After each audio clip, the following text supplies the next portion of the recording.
just like theft, no? The taking is walay consent sa tag-iya. Or just like robbery, by means of violence against or intimidations of persons, or by using force upon things. Okay, so and then the taking, just like theft or robbery, the taking is done with intent to gain. Essentially, carnapping is robbery or theft of a motor vehicle. Okay, ano lang ka simple ang carnapping.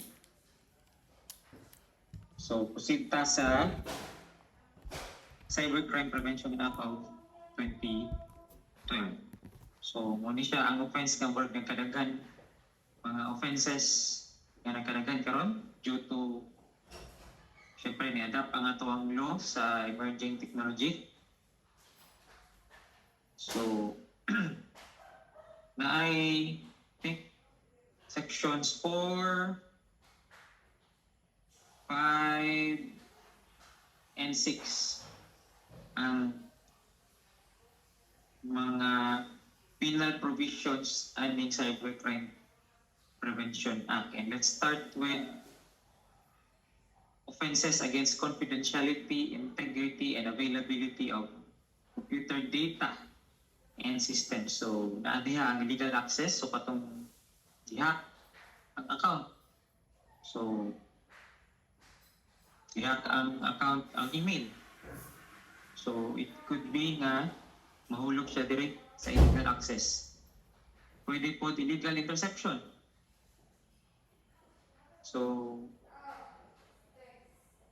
it is interception made by technical means without right of any non-public transmission of computer data to, from, or within a computer system, including electromagnetic emissions from a computer system carrying such computer data. Just take note na non-public transmission ang pag-intercept. Ang i-intercept na computer data kay kung public siya, but of course kita nag-intercept man data permi o mga public na mga data, pero kung private ganit, that would be considered as illegal interception. And then next sa next diri is data interference.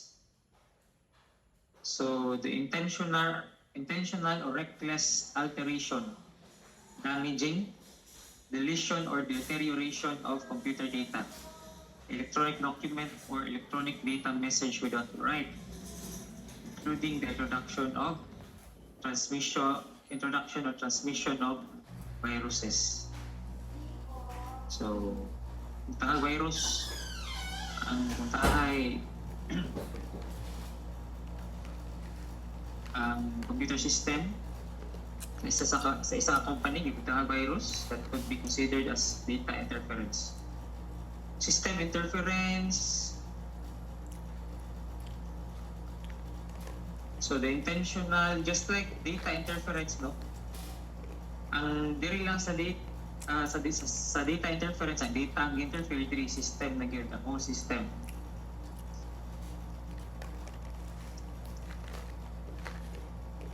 Okay, under gyapon sa offenses against confidentiality is the misuse of devices, the use, production, sale, procurement, importation, distribution, or otherwise making available without right of a device, including a computer program, designed or adapted primarily for the purpose of committing any of the offenses under this act, or a computer password, access code, or similar data by which the whole or any part of the computer system is capable of being accessed with intent that it be used for the purpose of committing of any of the offenses under this act.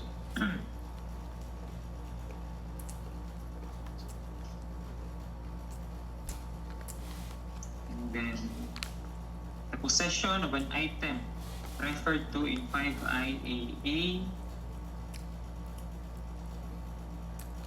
or BB above, with intent to use devices for the purpose of committing any of the offenses under this act. Cyber squatting also.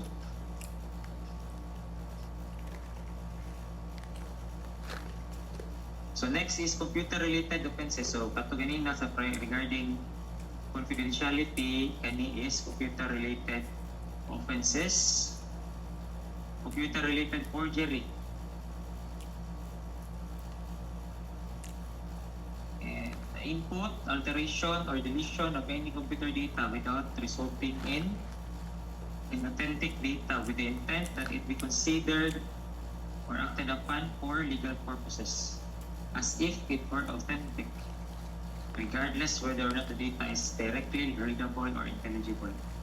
Or the act of knowingly using computer data which is the product of computer-related forgery as defined herein, for the purpose of perpetuating a fraudulent or dishonest design.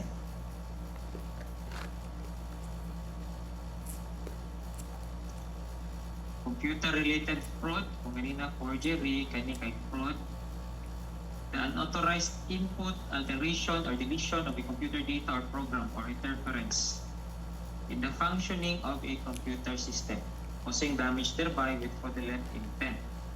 If there is no damage caused, the penalty will be 1 degree lower. Identity theft. The acquisition, intentional acquisition, use, misuse, transfer, possession, or alteration, or deletion of identifying information belonging to another, whether natural or juridical, without right. If no damage, the penalty will be 1 degree lower. Cyber sex. So engagement, maintenance, control, or operation, directly or indirectly, of any lascivious exhibition of sexual organs or sexual activity with the aid of computer system for favor or consideration. So, pornography yata siya.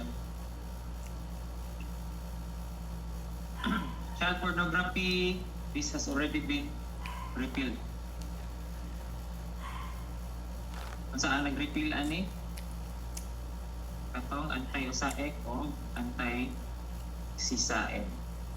So wala na siya plus. Repealed na niya.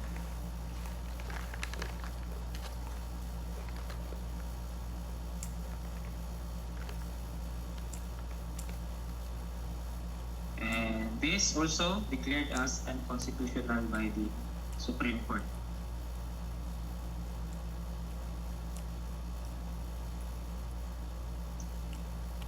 Also under computer-related offense is katong cyber libel.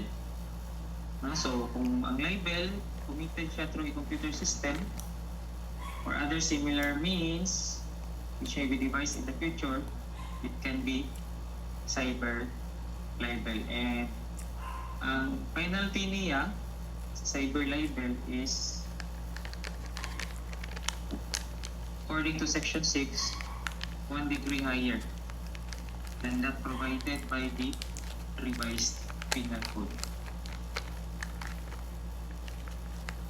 So, jurisprudence regarding this cyber libel or the Cybercrime Prevention Act. So, Vicini versus Secretary of Justice. Liking, commenting, sharing it with others. Ang putahay na defamatory statement sa Facebook, nag-like, nag-comment dito, or nag-share, it will not be regarded as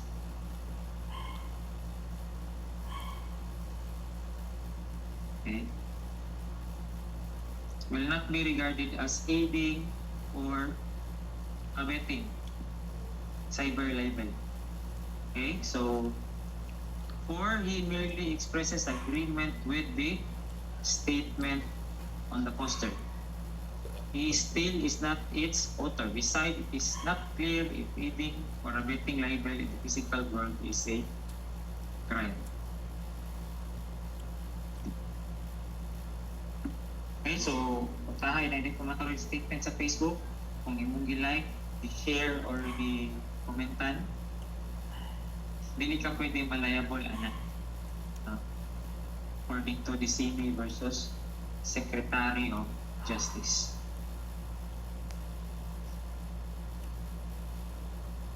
Other offenses, aiding or abetting in the commission of cybercrime or attempt in the commission of cybercrime.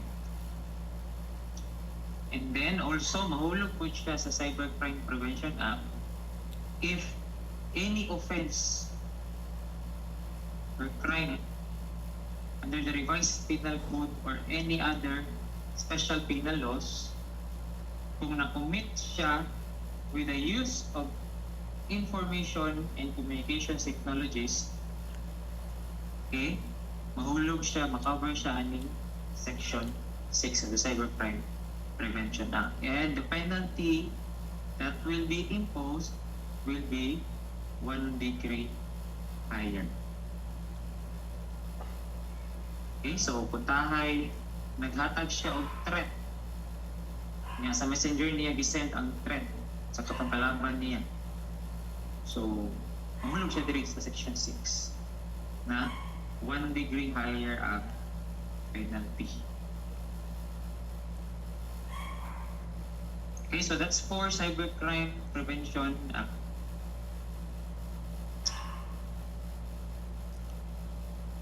Let's proceed to PD 1689. So, gina-increase lang siguro because of the damage that would be done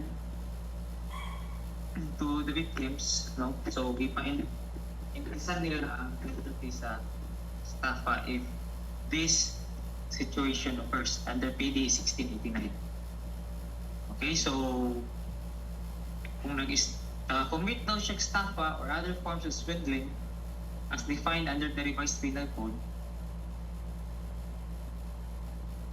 the penalty will be life imprisonment to death, although wala nang death to death if the swindling or staffa is committed by a syndicate consisting of 5 or more persons formed with the intention of carrying out the unlawful or illegal act, transaction, enterprise, or scheme, and the defraudation results in the misappropriation of money contributed by stockholders or members of rural banks, cooperative, samahang nayon, or farmers association, or of funds solicited by corporations or associations from the general public.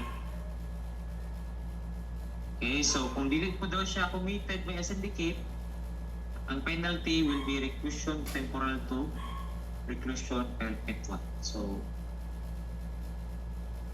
diba atong i-dissect? So, dapat ang elements niya kay syndicated nga staffa. Dapat na staffa as defined under the revised penal code under Article 315 or 316. Okay, na staffa. And then it is committed by a syndicate. So, kung makaingon tag syndicate, if na conspiracy na siya by 5 or more persons. So, kung at least 5 na katao ang nag-commit sa staffa, considered na siya as a syndicate. And then, the syndicate is formed with the intention of carrying out the unlawful or illegal act, transaction, enterprise, or scheme. No? So, gibuhat lang yun nila ang syndicate. No? So,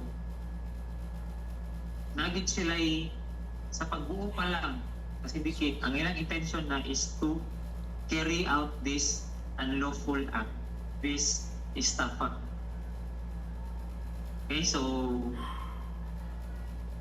medyo this one siya i-prove directly because intention na So, saan yung pag-prove na pagbuhat nila na enterprise or group gibuhat lang nga nila to commit estafa or fraud. So medyo lisod siya, but it can be proved by indirect na mga circumstance, no? So, base sa mga surrounding circumstances, it can be concluded na gibuo lang nila na association or group for the purposes of committing fraud or estafa, no? Based sa surrounding circumstances. Okay, and last element, the defraudation results in the misappropriation of money contributed by stockholders or members of rural banks, cooperatives sa mga ngayons, or farmers association or funds solicited by corporations, associations from the general public. So specific lang po yun siya. No? So sa kani nga mga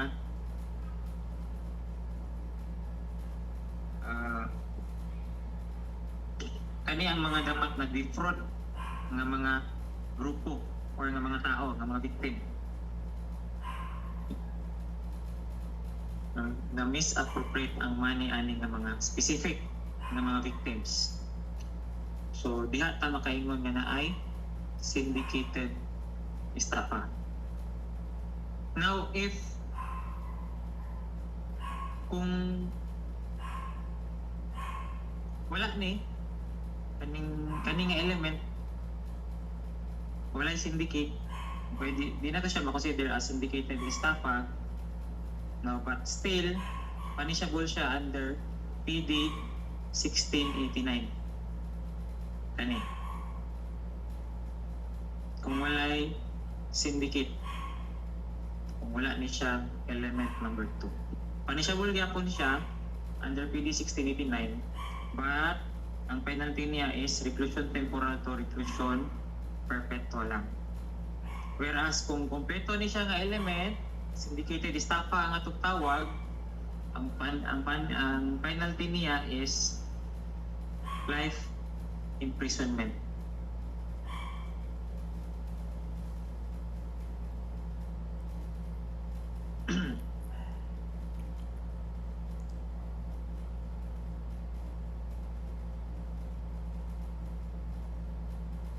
So,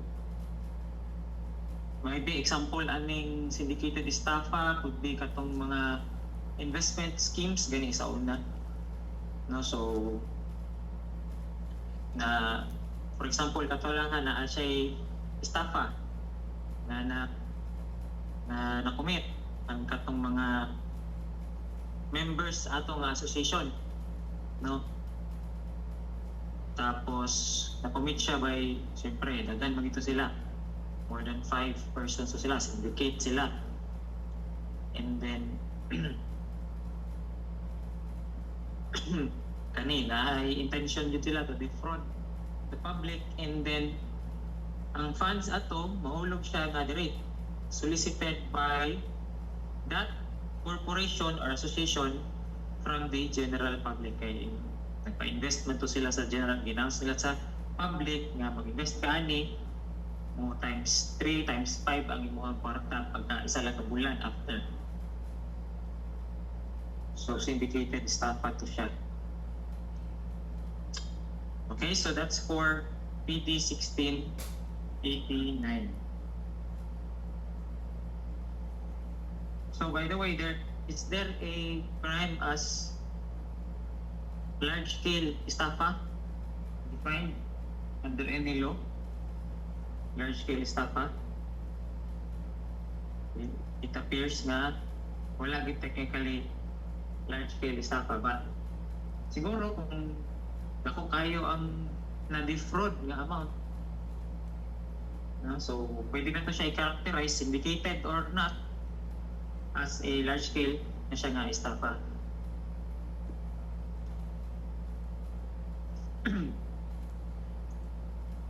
Okay. Kani, PD 1613. So, natay arson nga mga provisions under the revised penal code, no? But, gi-amend siya. Na siya yung mga amendment. So, under PD 1613. 13. Okay, so kabalo na taon sa ng arson if a person intentionally burns the property of another or his or her own property. Now, naka-expose to danger the life or property of another. Okay, so arson could be burning of the property of another person or burning your own property, and if that burning puts the life or property of another in danger. So, pwede gyapon liable as arson. Other cases of arson, burning of a building used as offices of the government or any of its agencies, any inhabited house or dwelling, so kung nang puyo, industrial establishments, shipyard, oil well or mine shop, platform or tunnel. Any plantation, farm, pasture land, growing crop, grain field or orchard, bamboo grove or forest. Any rice mill, sugar mill, cane mill or mill central, or any railway or bus station, airport, wharf or warehouse. So reclusion temporal to reclusion perpetua na siya.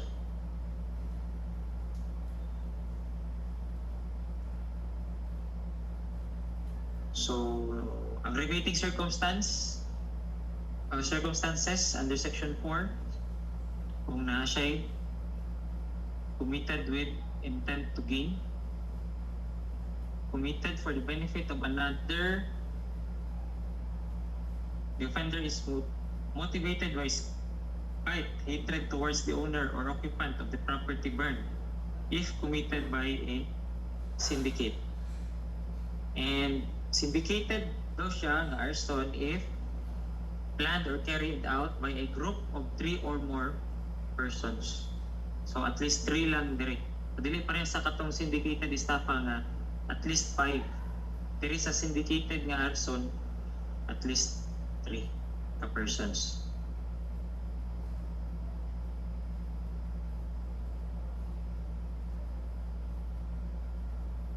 Kung nainamatay, aggravating circumstance po siya. Due to the arson, the penalty will be reclusion perpetua. So, saan ito pag-determine if attempted, frustrated, or consummated siya nga arson? So, attempted, nani, ang situation.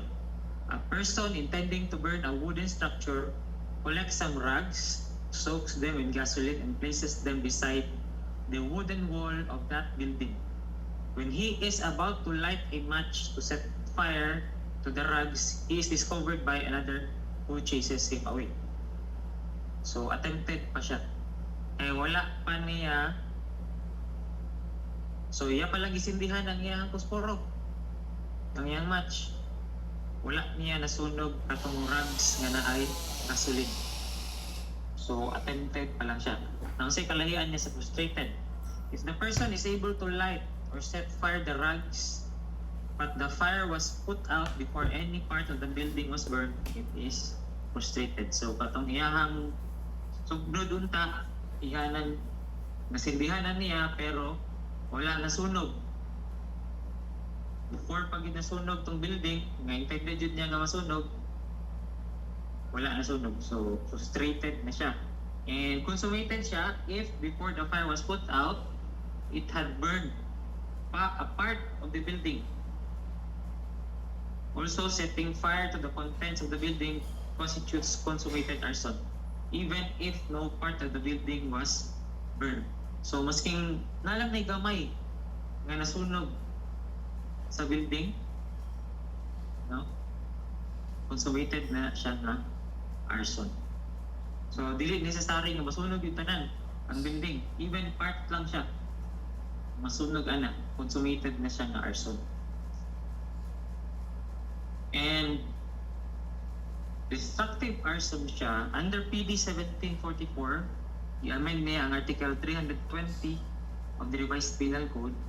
No, destructive arson siya if kani nga mga circumstances. One or more buildings or edifice consequent to one single act of burning or as a result of the simultaneous burnings or committed on several or different occasions. So, kanino ang iyang isunog?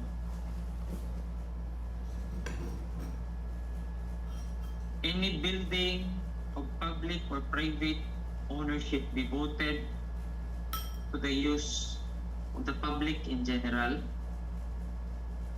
or where people usually gather or congregate for definite purpose, such as for limited to official government function or business, private transaction, commerce, trade, worship, meetings, conferences, or merely incidental to a definite purpose, such as but not limited to hotel, motel, transit dwellings, public conveyance, stops, terminals, regardless of whether the offender had knowledge that there are persons in said building or edifice at the time it is set on fire, and regardless also of whether the building is actually inhabited or not. Okay, so basta kaninga ang mga building, destructive arson na siya. O any train, locomotive ship, vessel, airship, or airplane devoted to transportation or convenience for public use, entertainment, or leisure. So kaninga mga vehicles, no? Consider siya as destructive arson. Napagyud, any building, factory, warehouse, installation, any appurtenances thereto which are devoted to the service of public utilities. So patong kanang mga equipment sa Dabolite or Nordeco, mga factory, warehouse, so destructive arson na. And then any building, the burning of which is for the purpose of concealing or destroying evidence of another violation of law, or for the purpose of concealing bankruptcy or defrauding creditors, or to collect from insurance. Destructive arson siya. No, so puntahay na siya gipatay diha sa kana nga house, and then sunog niya ang house para masunog po dapil ang body to conceal the murder. So destructive arson siya.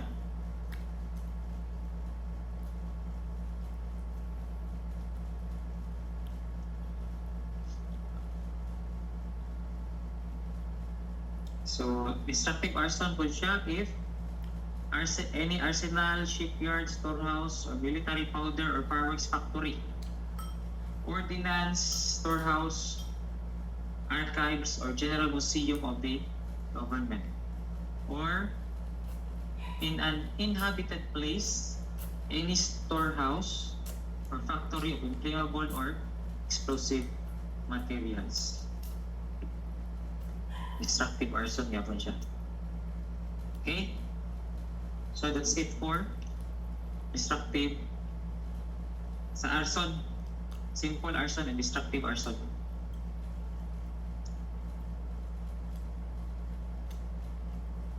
Okay, so let's go to Anti-Terrorism Act of 2020. So, kani siyang Anti-Terrorism Act of 2020, gi-repeal niya ang Human Security Act. Okay, so naging siya specific under this Anti-Terrorism Act or ATA parang short. Naging siya express provision therein na iyahang gi-repeal ang Human Security Act. Okay, so and this repeal has significant ng mga consequences under the Terrorism Financing Suppression and Prevention Act. Okay? So, unang sa nato ni-discuss ning Anti-Terrorism Act or ATA of 2020. So, under Section 4, gidefine niya ang terrorism as committed by any person who within or outside the Philippines, regardless of the stage of execution. Okay, so nasa extraterritorial na application within or outside the Philippines. Diba, usually, as ito na-learn na to sa ato ang criminal law 1, isa sa mga basic principles sa criminal law is that it is atong principle of territoriality. Okay, meaning if the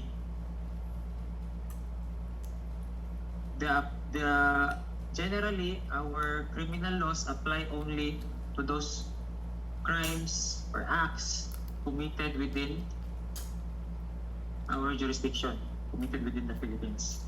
So kung outside, dili siya pwede. Unless the law says nga na siya extraterritorial application. So ATA na siya extraterritorial application. Because it is expressly stated under the law itself.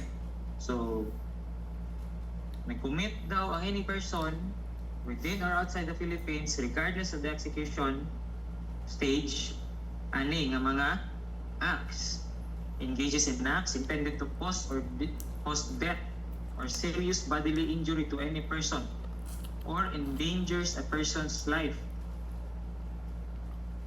engages in acts intended to cause extensive damage or destruction to a government public facility, public place or private property, engages in acts intended to cause extensive interference with, damage or destruction to critical infrastructure.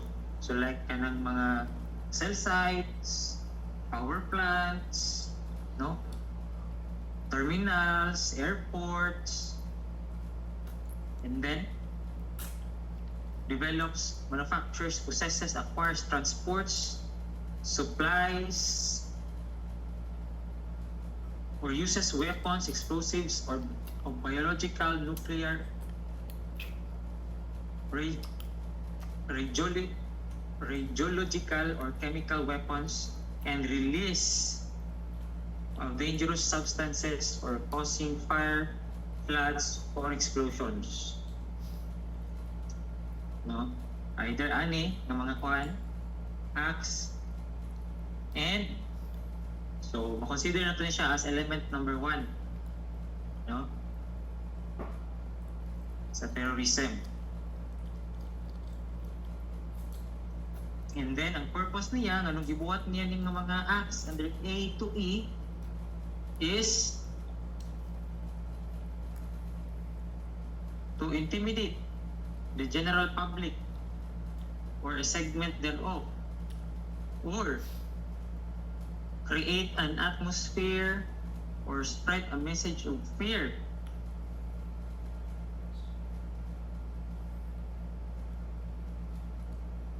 or to provoke or influence by intimidation the government or any international organization, or seriously destabilize or destroy the fundamental political, economic, or social structures of the country, or create a public emergency, or seriously undermine public safety. Ano na siya?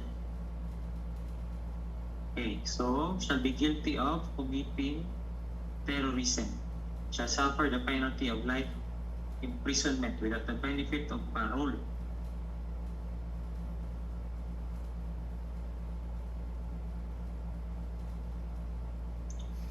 provided that terrorism as defined in this section as a consider ni siya as element number 2. Okay? Provided that terrorism as defined in this section shall not include advocacy, protest, dissent, stoppage of work, industrial or mass action, or other similar exercises of civil and political rights which are not intended to cause death or serious physical harm to a person, to endanger a person's life, or to create a serious risk to the public.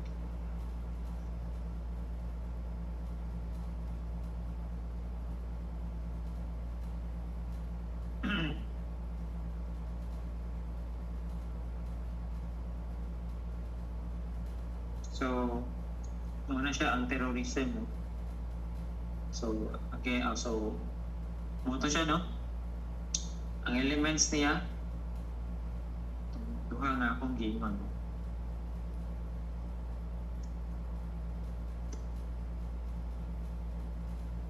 So, threat to commit terrorism is also punishable, made punishable here under Section 5. No? So, threaten to commit, no? The mere threatening to commit terrorism, punishable na siya by imprisonment of 12 years.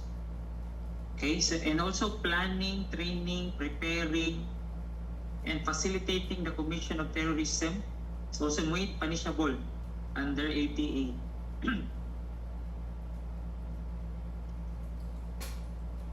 Also, conspiracy to commit terrorism. So, and proposal to commit terrorism, punishable po siya, di ba? Under also sa basic, no, sa criminal law 1 na ang conspiracy to commit a crime or proposal to commit a crime by itself, dili na siya punishable as a rule, except if the law expressly provides na punishable siya na act. Okay, so like in this case, the law itself expressly provides the punishment for conspiracy or proposal to commit terrorism. So, punishable siya. And then, inciting to commit terrorism also, punishable siya.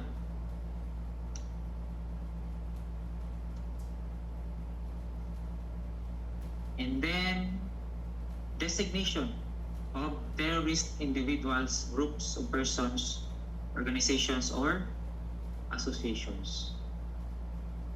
So, ang based diri sa Section 25, ginatagaan ang Anti-Terrorism Council na created po siya under diri nga sa ATA, ang kaning ATC, Anti-Terrorism Council. Created po siya under ATA, and it gives power to this act under Section 25 gives power to the ATC to designate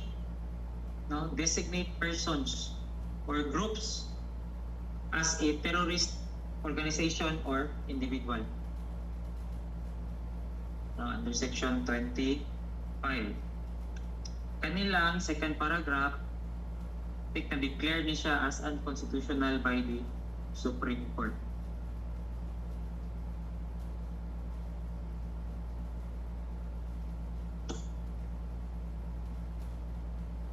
So, according dire sa Section 25, kato daw mga groups, organizations, or individuals designated by the United Nations Security Council shall be adopted automatically by the Anti-Terrorism Council or ATC. So, ilaha pong automatic nga i-designate as terrorist organizations or individual ang katong i-designate na sa UN Security Council as terrorist organizations or individual. So, nani siya class, nani siya kaning designation of terrorist groups or individual, nani siya significance later may bala na to. Anong na-designate, anong kailangan nila mag-designate? o terrorist group or individual.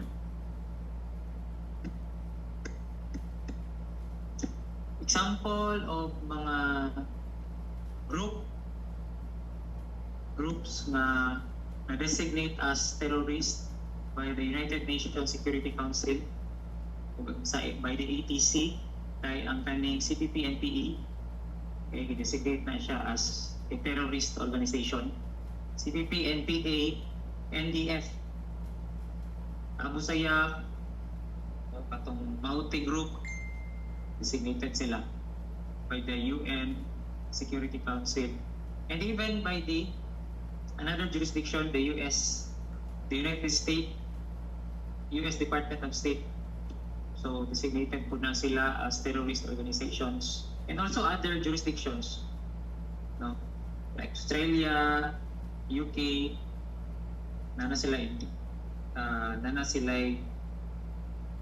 designation sa CPP, NPA, NDF as a terrorist organization or group.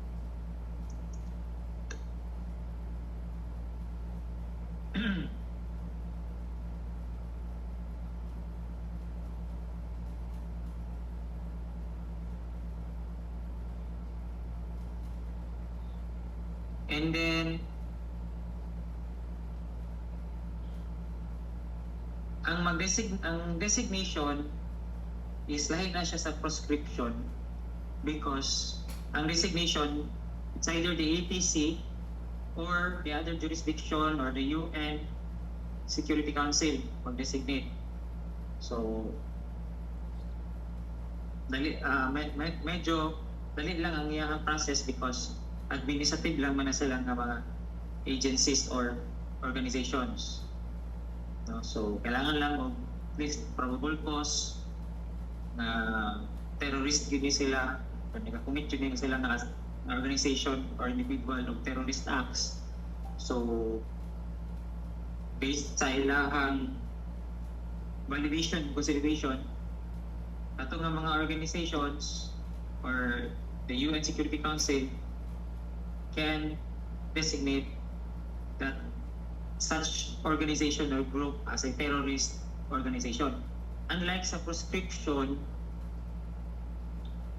magiging siya o court. So, kailangan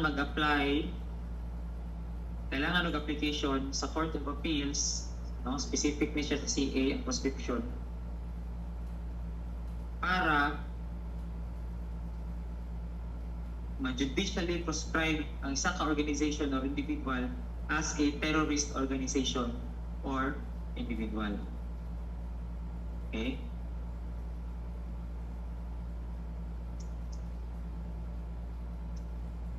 So that's it for the Anti-Terrorism Act of 2020. So, kung naatay Anti-Terrorism Act, naatay Terrorism Financing Prevention and Suppression Act of 2020. So, of 2012. So, ang rationale nila aning Terrorism Financing Prevention and Suppression Act, o na to, TFPSA. TFPSA, ang ilang rationale or policy nila ani is walay makalihok na organization, just like sa ato ang country, di ba? Ang ato ang government, dili na siya makalihok kung walay tax gikan sa mga citizens niya, di ba? Kung saan pag lihok sa gobyerno, kung wala siya kwarta gikan sa taxes. So just like that, di ba, lifeblood taxes are the lifeblood of the state, di ba? Just like that, the state, mga organizations po, specifically terrorist organizations, dili na siya maka-operate and maka-commit o mga terroristic na mga acts if wala na siya funds. walay nag-finance ana sa iya. So morning ilahan ning gi-enact ning Terrorism Financing Prevention and Suppression Act or TFPSA.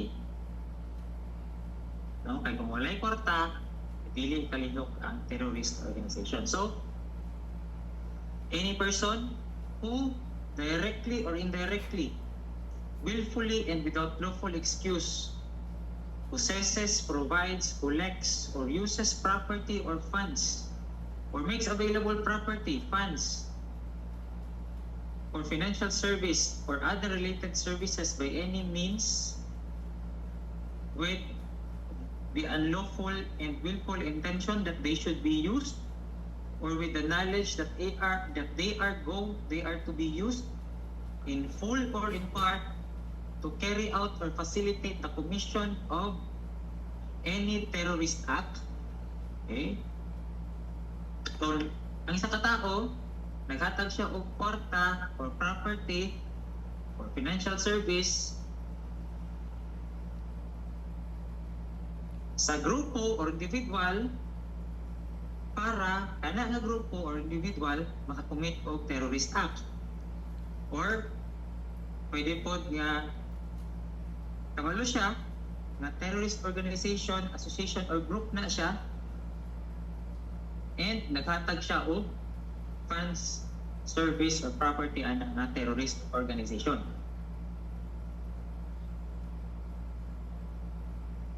So take note ha, naghatag og funds, ang A is naghatag og funds to facilitate terrorist act. Okay, para makakommit jud og terrorist act.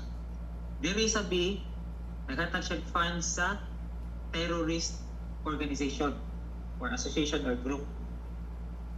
Diri sa C, naghatag siya funds sa individual terrorist.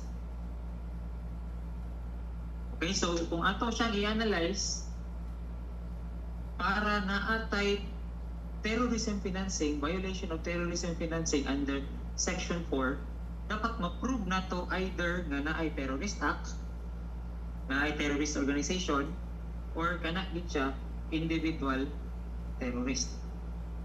No, so naay predicate yun nga crime or predicate nga element jud na kailangan na to i-prove before ta makaingon nga naay terrorism financing under Section 4. No, so unsa man ang terrorist act or terrorist commits or attempts, so define siya under dire sa TFPSA, no, as any natural person who commits or attempts or conspires to commit terrorist acts by means directly or indirectly, unlawfully and willfully, participates as a principal or as an accomplice in terrorist acts, organizes or directs others to commit terrorist acts, or contributes to the commission of terrorist acts by a group of persons acting with a common purpose, where the contribution is made intentionally and with the aim of furthering the terrorist act or with the knowledge of the intention of the group to commit a terrorist act. Okay, so define yun ang terrorist diri sa TFPSA. So, i-define niya ang terrorist, individual. So, kung may tag terrorist group organization, so it's just like this definition, no? Pero group lang siya. Okay? And then terrorist acts refer to any violation of Section 3 or 4 of the Human Security Act. No, so wala na ni siya. So kay ang Human Security Act, like what I have said or na-mention ko ganina, na i-repeal niya ang the Anti-Terrorism Act, ATA, gi-repeal niya ang Human Security Act. So, ano siya nga definition, wala na ni. Okay, so kanina lang ang nabilin nga definition sa Terrorist Act. Any other act intended to cause death or serious bodily injury to a civilian or to any other person not taking an active part in the hostilities in a situation of armed conflict when the purpose of such act by its nature or context is to intimidate a population or to compel a government or an international organization to do or to abstain from doing any act, or any act which constitutes an offense under this act that is within the scope of any of the following treaties of the Republic of the Philippines, of which the Republic of the Philippines is a state party. So, kani nga mga treaties. Gani siya. Okay, so, tingnan natin isa-isa na mabasa rin na ninyo sa kani siya nga law. So, pasig malibog po ba nga, di ba naapoy terrorism ka ganina sa ATA, okay, sa katong Anti-Terrorism Act na, gidefine po dito ang terrorism.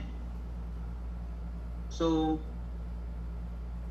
okay, para dili umalibog, for purposes of determining kung nabay terrorism financing, ang definition sa terrorism or terrorist act is dapat kaning nagyapon sa TFPSA. Dili na to gamiton ang definition sa terrorism sa ATA. Okay? Diba? Na ay definition sa terrorism sa ATA, dili na siya mao ang atong gamiton nga definition for purposes of determining whether there is terrorism financing. Okay, so kanigyod nga mga definitions ang ato ang or definition ang ato ang gamiton. Ang Terrorist Act under the TFPSA. Ha?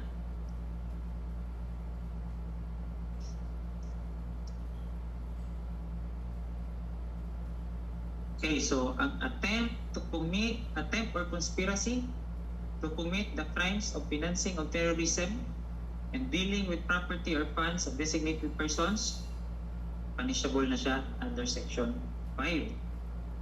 And accomplice and accessory, just like in the revised penal code, so kung malunod mo ani, accomplice or accessory, punished po siya. Being an accomplice or an accessory in terrorism financing, okay?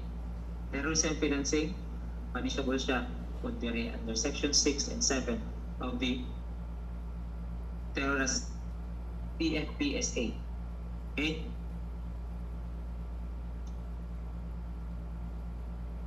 So, prohibition against dealing with property or funds of designated persons.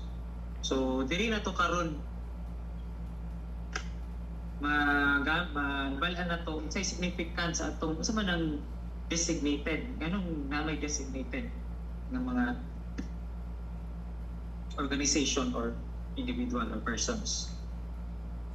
Okay, so any person who not being an accomplice under Section 6 or accessory under Section 7 in relation to any property or fund deals directly or indirectly in any way and by any means with any property or fund that he knows or has reasonable ground to believe is owned or controlled by a designated person, organization, association, or group of persons, including funds derived or generated from property or funds owned or controlled directly or indirectly by a designated person, organization, association, or group of persons, or makes available any property or funds or financial services or other related services to a designated and or identified person, organization, association, or group of persons shall suffer the penalty of reclusion temporal in its maximum period to reclusion perpetua and a fine of not less than 500,000 pesos or not more than 1 million pesos. So, na siya duha, kaning Section 8, nagapanish siya og duha ka acts diri. Una, kaning and I. Una sa element section 8I. Okay? First element, the accused is not an accomplice under section 6 or accessory under section 7 in relation to any property or fund. So dili siya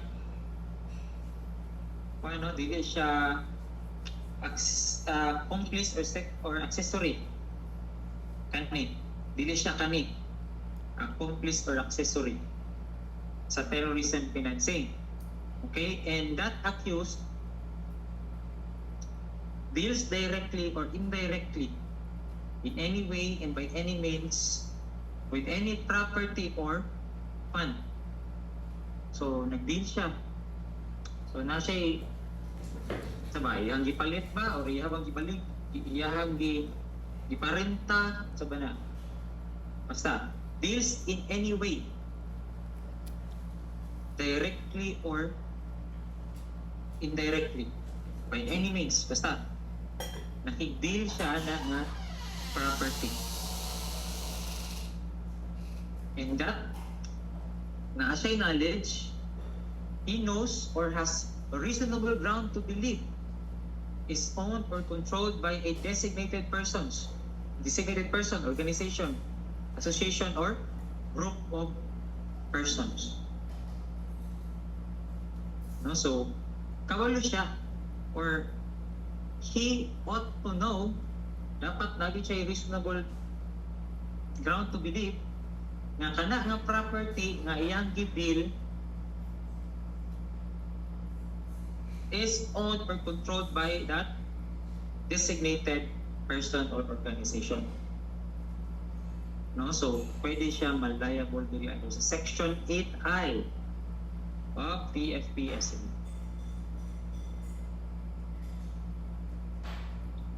And define na to unsa nang designated person later ha. Unsa na siya? Specific na siya diri sa PFPSA na specific definition na ng designated person or organization. Okay? And then atong section 8II, so nakadungog mo atong bago lang sa balita nga convict tong taga atong sa Tacloban or Balogan ba to? No, so atong journalist gani duha sila kabuok na convict sila sa kani nga or kani nga offense. The accused is not an accomplice under section 6 or accessory under section 7 in relation to any property or fund. He makes available any property or funds or financial service or other related services. Okay? Kaya kinsa niya gihatag ang property or funds or financial services to a designated or identified person, organization, association, or group of persons. Kana lang ang elements. So, mo to nga na-convicto sila katong sa Tacloban. Okay. So, kung sa man ang designated persons. Okay. Define siya under the TFPSA as any person or entity designated and or identified as a terrorist, one who finances terrorism or terrorist organization or group under the applicable United Nations Security Council resolution or by any other jurisdiction or supranational jurisdiction. Okay? So, pending other definitions sa designated persons refers to the Human Security Act. So, as I have said, i-repeal sa ATA ang Human Security Act, so wala na ni siya ng mga definitions. So, kanina lang yun nga definition ang nabilin. So, for example, katong sa Tacloban nga na convict kagulang naghatag sila og funds. Ang panat ang conviction nato is kato silang duha naghatag og funds sa members sa NPA. Kay dili sila pero it's also believed na members po sila sa NPA or CPP, but dili man siya material member ba siya sa CPP or sa CPP NPA. And then ang if you will look at the element, no, there is no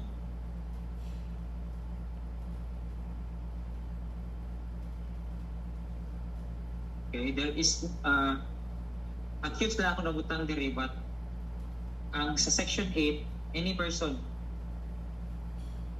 siya, either member siya sa katong designated organization, terrorist organization or not, mahulog siya diri sa section 8 II. And then na sila'y ginasugo nga courier nga mao'y muhatag sa funds dito sa katong mga NPA nga mga members. No, so ang naitabo ato ang katong 4 years nga ilang ginasugo motoy which are also members, former members daw to siya of the CPP, of also former NPAs po to sila katong 4 years nga ilang gisugo mao ni testify against sa ilahan. Nga gisugo sila ni katong duha ka buok nga na-convict to give funds to NPA members. Okay, so they made available funds to designated or identified persons or organization. And CPP, NPA, NBF is a designated person under the United Nations Security Council and even the US Department of State. No, so naghatag lang og proof ang prosecution ato na designated sila ang CPP, NPA, NDF is designated as a designated organization by the US Department of State. Nasa document nga ipakita. And then katong testimony sa katong couriers nga also former rebels nga sila ang nagsugo nga maghatag atong funds ato sa NPA members. So na-convict sila under Section 8 II.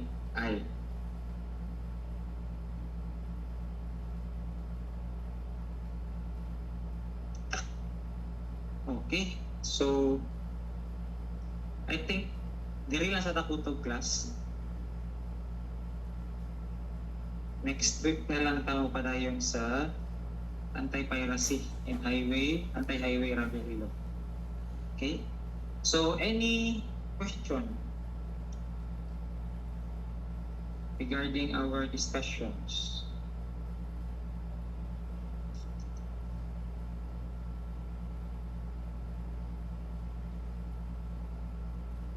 Okay ra? Sige, so kung wala na yung question, ito na sa takutob. Next week na tayo magpadayon, okay? Sige. Thank you, attorney. Thank you. Thank you, attorney. Good night.